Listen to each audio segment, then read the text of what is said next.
如果现在找到了月华，你怎么能够保证他把你留在身边，让你给他做牛做马？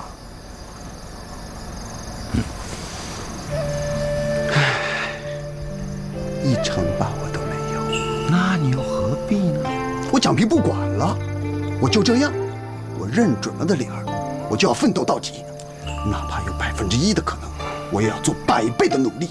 你呀，这个事情啊，我已经跟老五商量过了，他完全同意我的意见。现在万岁爷不敢失败，如果我们去找到月华，在找到月华的同时，相当于把万岁爷的鹰犬带到了他的身边。那不行，那绝对不行。是啊，你知道吗？他已经大大的激怒了万岁爷。万岁爷下旨，在1个月之内必须抓住展昭，带回袍冠带履。如若不行，我们和相爷都会性命难保啊！你要知道，相爷是为了我们得罪了万岁爷，我们可不能再给他添新的麻烦了啊！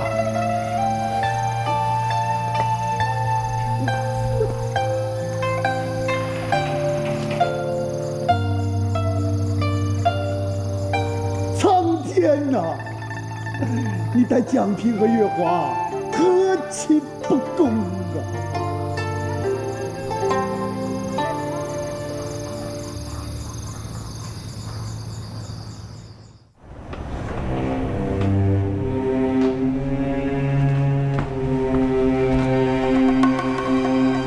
见过王爷。南阳那边现在是什么情形啊？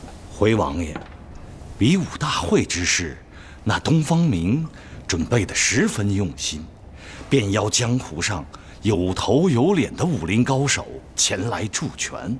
小的想，他定会将天下英雄一网揽尽。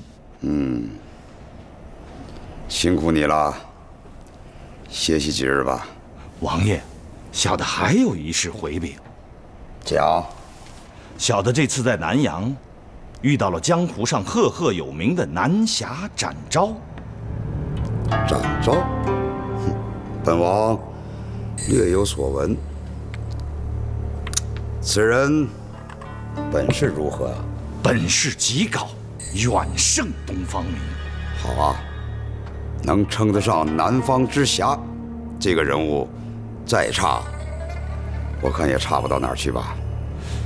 王爷，那展昭虽然武功极高，但是在江湖上却是名声不好。怎么？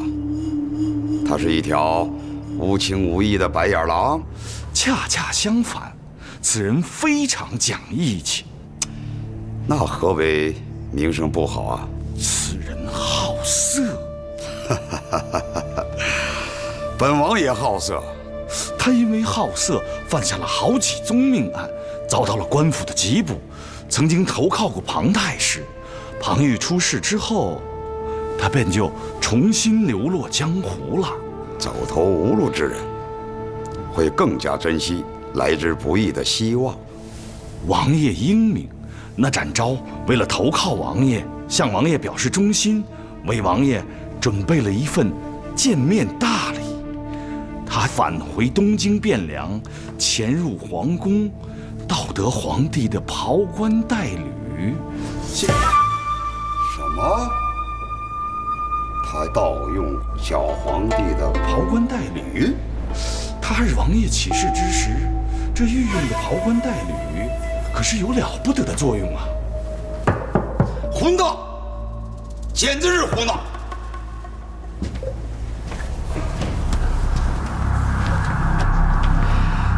西夏王来信，他至少还得准备半年以上才能与朝廷开战。你们呐，以后无论做什么事情，都绝对得保证本王的真实意图不能被暴露。他这么一胡闹，这不是给本王引火烧身吗？哎呀呀，小的万万也想不到这一层啊！不，绝不能让展昭进入长沙城。你给他找个其他地方，让他躲起来。需要时再召唤。王爷，这样一来，恐怕天下英雄会对王爷的信心有所动摇啊！那依着你，该如何处置啊？王爷，皇帝若是发现袍冠带履不在了，定会责成开封府来追查。到时，王爷可让展昭先把袍冠带履送往南阳，交由东方明保管，把皇帝和开封府的注意力吸引到南阳。倒不失为一条计策，让东方明和他那些绿林英雄缠住开封府那帮鼠。这样一来，倒是给本王赢得了一些宝贵的时间。王爷英明，只要王爷没有公然起兵造反，那皇帝就找不到对王爷用兵的理由。最大的可能，也就是派了开封府的老鼠们来行刺王爷。哼，行刺本王？你立刻赶往南阳，告诉东方明，让他替本王除掉开封府那几只老鼠。小的这就动身赶往南阳。回来，你要记住，千万不能让东方明和展昭知道本王的真正意图。小的记下了。皇上，山鹰使者来信。长沙王命金钱堡主东方明举办比武大会，网络天下高手，展昭盗取袍冠带履，交由东方明保管。隋王爷密图谋反。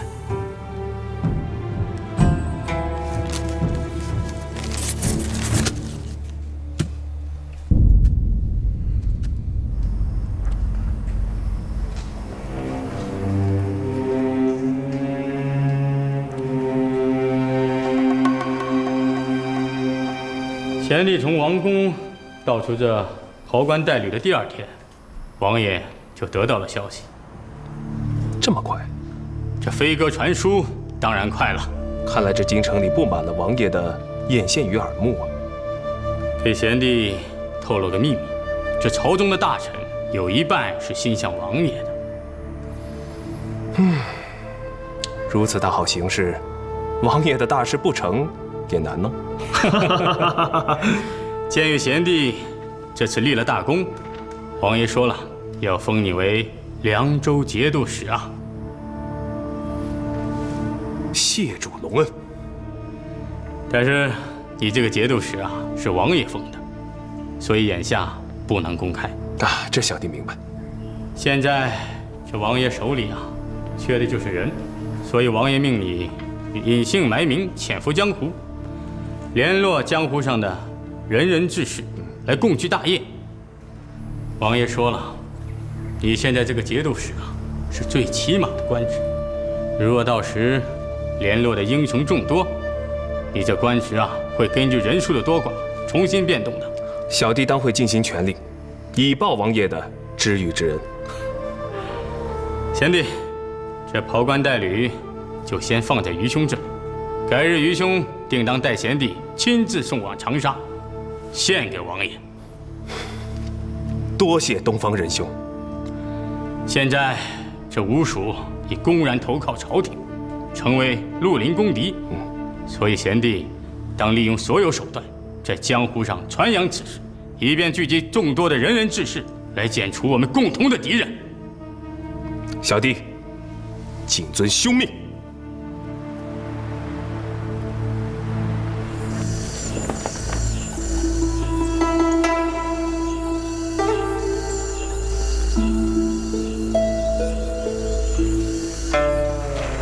沈兄，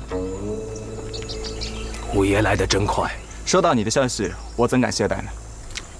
我正好有件事情要告知五爷。沈兄，请说。你可知道白蝴蝶燕飞？哦，江湖上臭名昭著的采花大盗嘛，他蛮有名的。可惜呢，没有碰见本爷。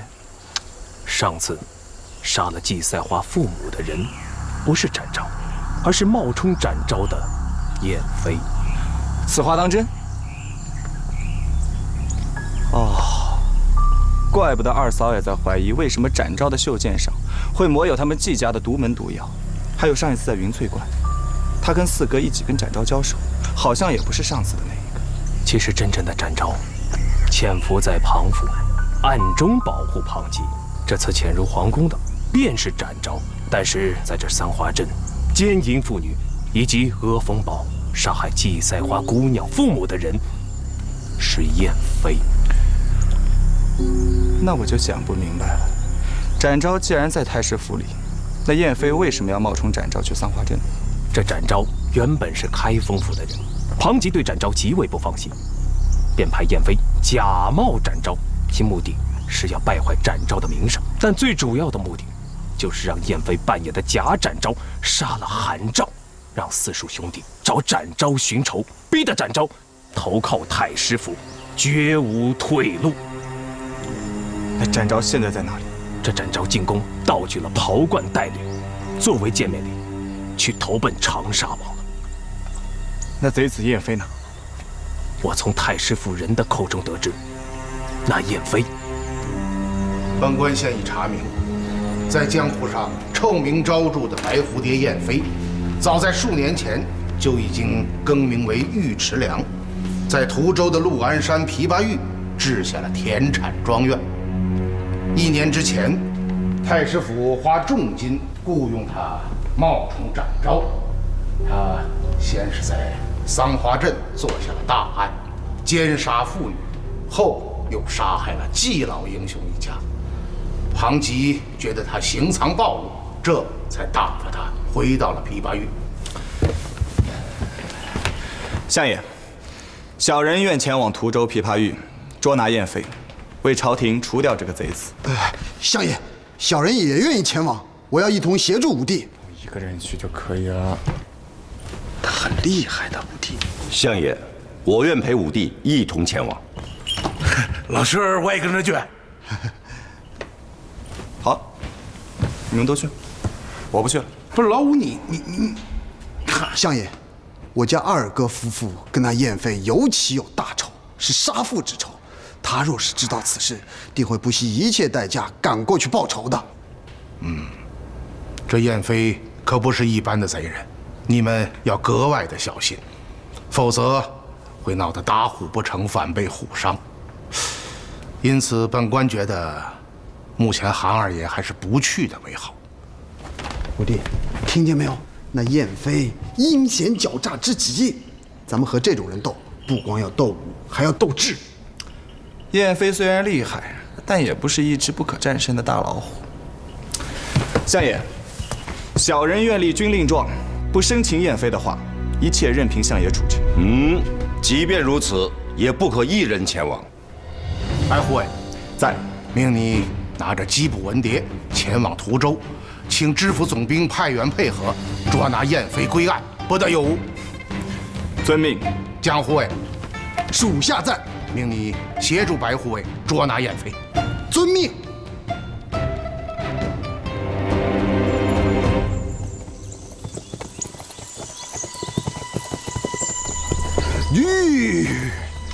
五弟，看见城门没？待会儿我们就先进城，找到知府衙门，投送个公文之后再做道理吧。不用了，直接前往陆安山即可。啊，相爷不是说咱们将在外，君命有所不受吗？爹，那燕飞武艺高强，这次再让他漏了网，再抓他就不容易了。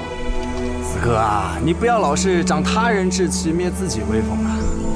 爹，不是四哥长他人志气，那燕飞啊，每次作案都留下一个公然的白蝴蝶，这么多年了，公安府和绿林都拿他毫无办法，证明他还是有把刷子的啊！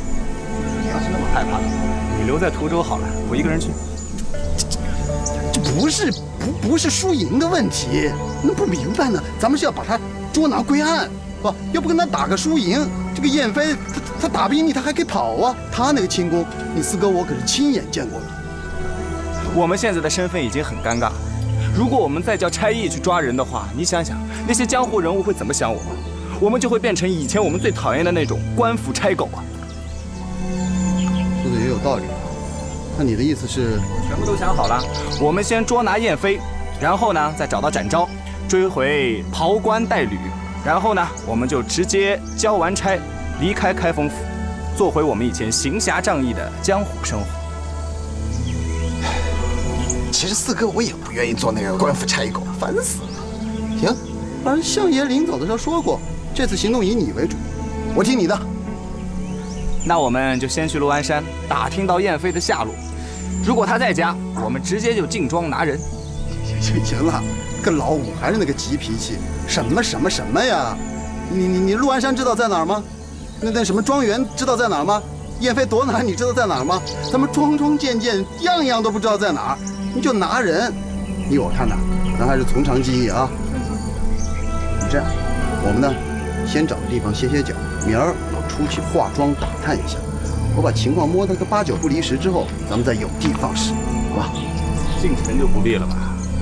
找一个旁边的小客栈，人少一点。好，听你的。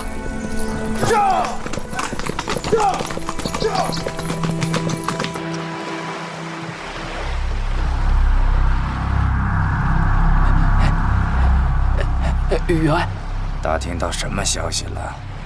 庞府的大管家让小的转告员外，说最近有人要找上门来。什么人？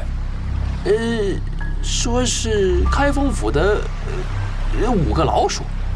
开封府？开封府怎么能知道我的行藏？莫非庞吉他想卸磨杀驴？员外，你说什么？啊，没什么。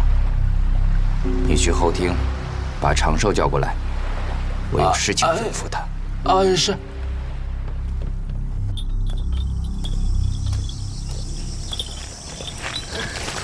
无量寿府，这位大哥，贫道有礼了。哦，道长有礼。这位大哥，敢问这里是否就是陆安山呢？哎，对，这就是陆安山。哦，那太好了。琵琶峪您知道？这边一直走，看到那个峪口，然后再走3里就到琵琶峪了。有个三清观，就在琵琶峪里，对吧？三清观，从来没听说过。啊？不可能啊，大哥！我师父告诉我，这个是有个三清观的。我师父临终的时候说，肯定的说，琵琶峪里就有一个三清观。你师父去世多久了？有小20年了吧？20年？哎呦，20年的事我可记不太清楚了。不过，那位尉迟员外，也就是3年前才来峪里择地建庄的。哦，我明白了，这个尉迟员外把三清观给拆了，这是罪过呀，罪！不是，那尉迟员外建峪之前，那里边根本没人家。多谢大哥。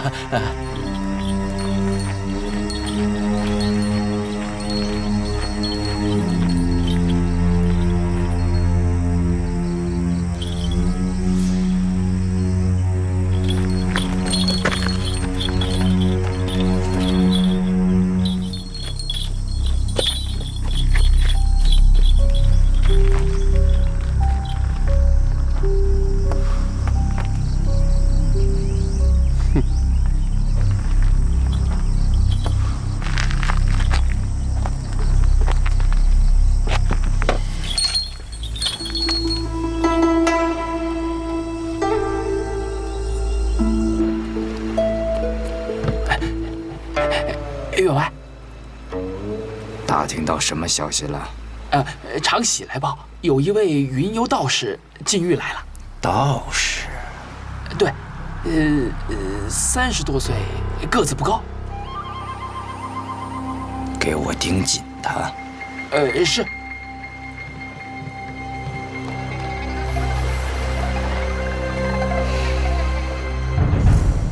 晚上我们进了峪里以后呢，你就绕到后面，直接在湖边等他。相信燕飞一定会从水路逃走，到时候我们就来一个水晶白蝴蝶。武吉，四哥今天可是亲身去探查了一下地形，琵琶峪地形复杂，咱们本来就2个人，还分兵，会不会显得有点势单力薄了？你白天再说过会听我的。我有说过吗？行，那人家要不走水路，他们往山里逃呢。不会的，燕飞他不敢，因为他不知道我们来了几个人。就只有2个人。对，原来那个道士还是个年轻人装的呢。这大概是从小死了娘，没吃上奶。这长大了以后啊，他没吃饱饭，就算给他穿上好衣服呀，他也是个要饭的。不过守在后面那个后生，白白净净的，有模有样的。哼。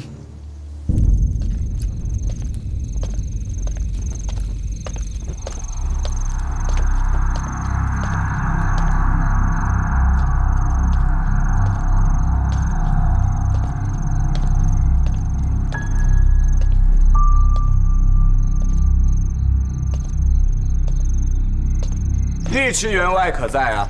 何方贵客？深夜到此，何不进来坐？白蝴蝶燕飞。没想到这你都能听得出。燕飞，别在这里装神弄鬼的。你知不知道，你所有的罪行已经被开封府记录在案？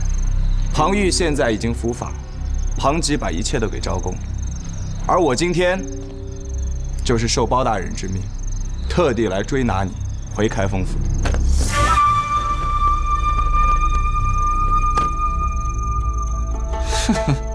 对了，你刚才说什么？你奉开封府包黑子之令？你什么时候也投靠官府，沦为朝廷的鹰犬了？老鼠出洞，偷东西还可以，请人未免也太自不量力了。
小鲜肉，躲着机关呢。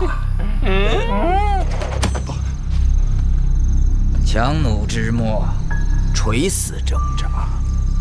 后面的那只鼠，已经落入到我的天罗地网了。哼，我看你还能蹦跶多久？燕飞，你的庄子已经被我们团团包围了，今天你插翅难飞。太夸张了吧！你和那只病鼠前后夹击还差不多，团团包围，吓唬谁呢？白玉堂，燕爷我以慈悲为怀，今天放你一条生路。哎，赶紧逃啊！逃跑不是你们鼠辈的强项。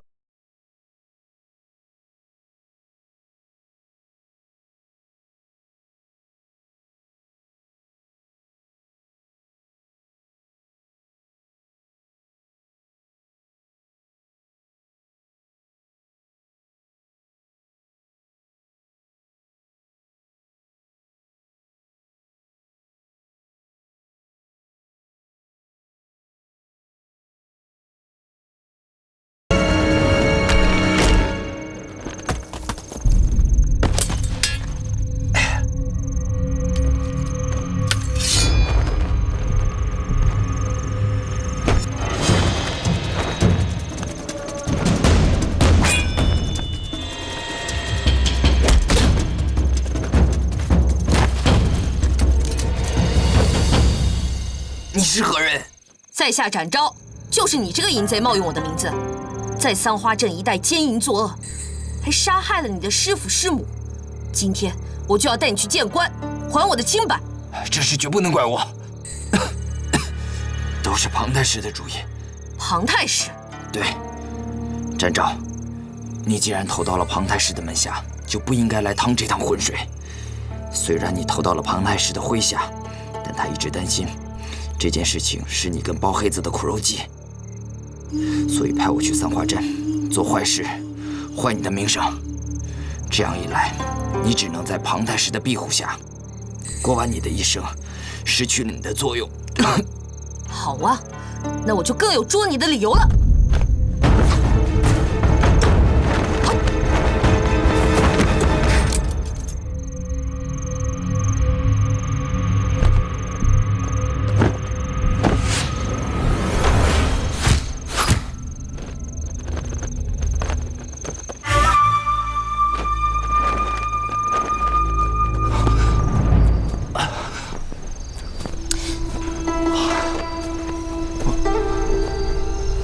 你不是中标了吗？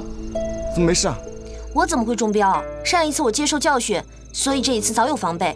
刚刚在空中我就接住他了。你接住标了，你装什么死啊？我是为了让他接近我的。那我哪知道啊？现在好了，把他放走了。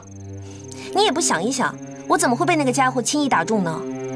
懒得跟你说，赶紧追！哎，等等，我看内司跑进了庄院里面，门又大开着，肯定有埋伏。那，哎，四爷呢？四哥，不好！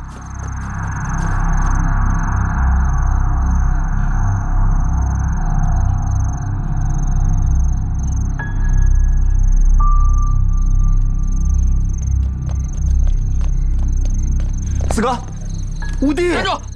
岳公子，贼子，你给我听清楚啊！我们家员外可说了，你要再敢靠近我们，我们就马上把这个贼子钉死在这儿。五爷，站住！你要再敢往前走5步，我马上就松手啊！五爷，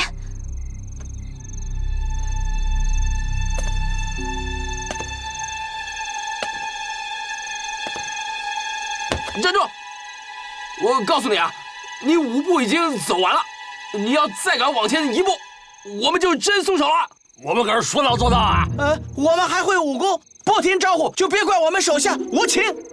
各位，我们并非贼人，我们是开封府的护卫。官府？我呸！官府比贼人更狠。我们可是最痛恨官府的。我听你们几位的口音不是本地人吧？其实我们是陈州的孤儿，我们那些亲人都是被那些官老爷害死的，是员外收留了我们，给我们吃，还给我们穿，我们才活到今天。那你们知不知道，坑害你们家人亲人的那个大坏蛋庞玉，就是被我们捉拿的？你这骗人吧你！我们前2天刚去城市里，我听乡亲们说，是一个叫包青天的大老爷杀死的。我们就是开封府包大人的手下，身边的这位就是亲自捉拿庞玉的白护卫，而被你们调上去的那位，就是跑到皇亲花园里面解救出了10几个妇女的蒋护卫。那你们救出的人当中有我姐姐吗？你姐？喂，你姐叫什么名字呀？叫李秀莲。就是那个黑头发啊，瓜子脸，尖下巴。对，嘴角上还有颗黑痣啊！你懂什么呀？那叫吃实质。你姐说了，她从小到大，好吃的总是给你先吃，对不对？那当然，俺在家是毒死。就是因为如此啊，你姐一出来就嚷着要去找你。那我姐姐呢？喂，拉绳子！稳住！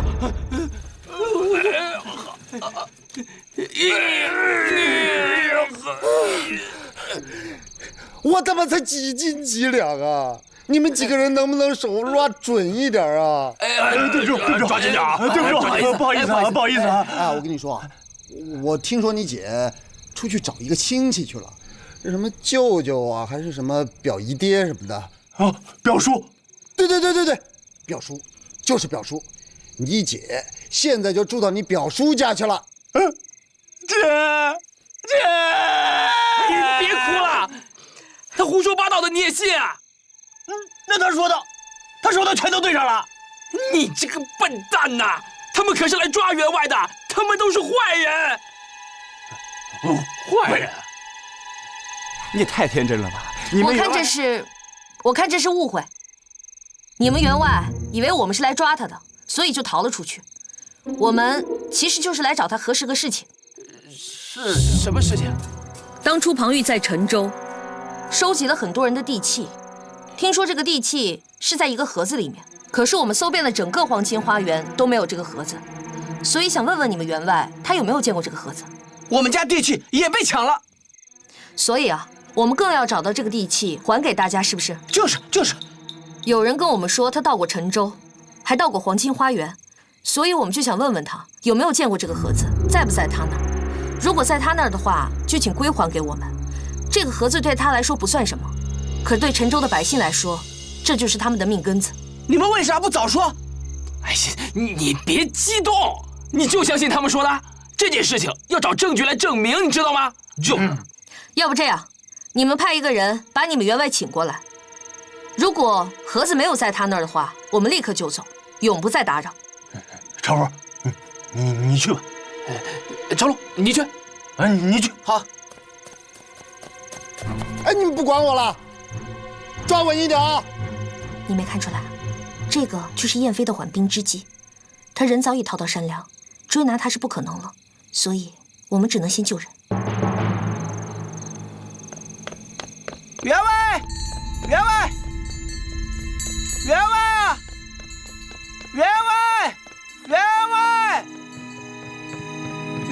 你在哪儿？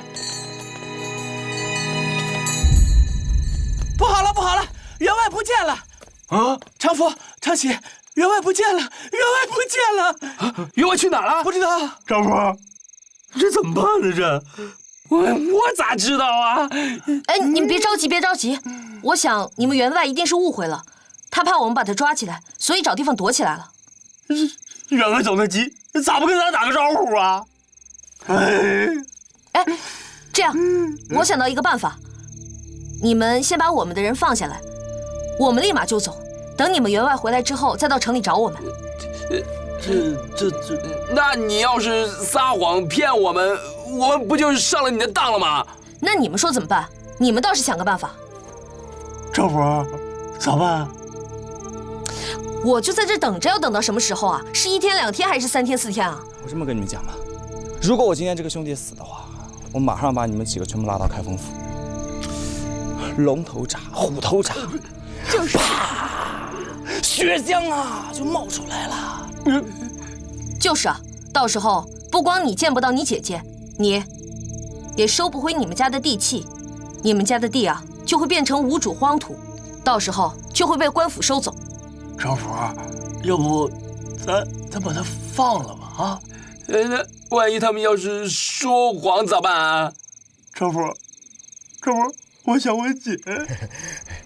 哎，我说，狗娃，俺不叫狗娃，俺叫狗蛋。哦，对不起，你要狗蛋，我记错了，我错了。哎，你就不想找你姐啊？常福，把他们放了吧。我想要回我家的土地。我想俺姐。对嘛，你找你姐，你把四哥放下来。那万一他要是说的是谎话怎么办？如果你们还是不放心，那我现在对天发誓，如果你们放了人，我还追杀你们的话，那就让我天打雷劈，不得好死。这他都发誓了。是啊，常福，放了吧。那就慢慢放。慢点儿。那放都放了，就听他们的吧。啊，就是。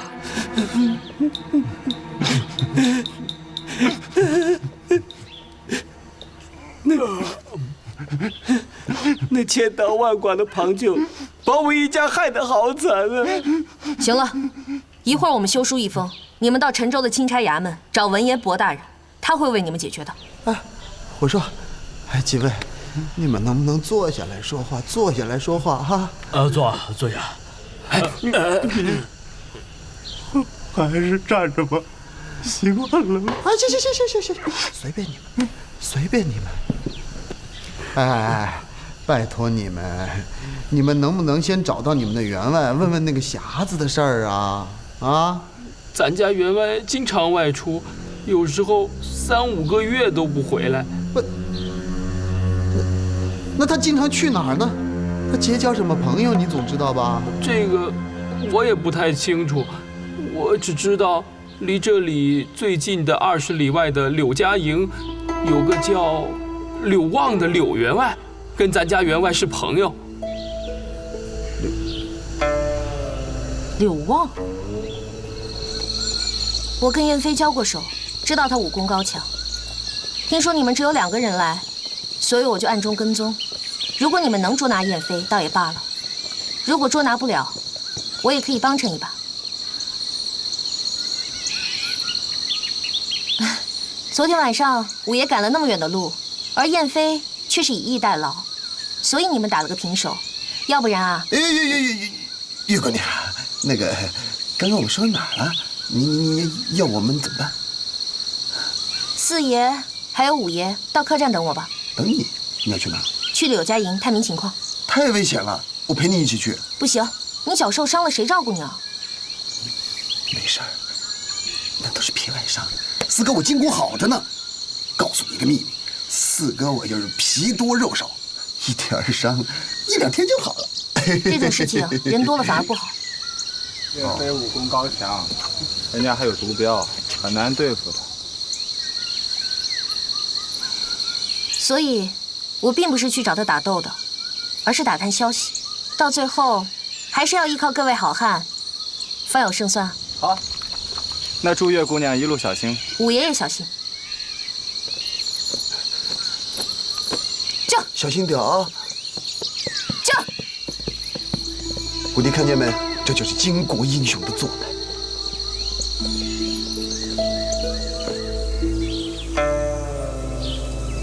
都看清楚了，就1个人。都看清楚了，就1个人，挎着佩剑在2河口，还向划船的刘老三问过路。知道了，下去吧。是。贤弟啊，他们要到了柳家营，只能经过2河口。看来这次他们真的只有1个人。白玉堂已经被我杀怕，蒋平脚又受伤，还能来柳家营的，肯定是展昭。贤弟，你有什么打算？以仁兄之见，我这么大个庄园，躲1、2个人是没问题的。如果贤弟想避避风头，暂时转移一下，也不失为一种选择。仁兄，长沙王已委任小弟为蒲州节度使，而我已经向长沙王推荐仁兄作为副节度使。仁兄就不打算提前为王爷立下一功？立功？怎么立？抓住展昭，献给王爷。那展昭3侠之一，武功高强，抓他不太容易吧？明枪易躲，暗箭难防。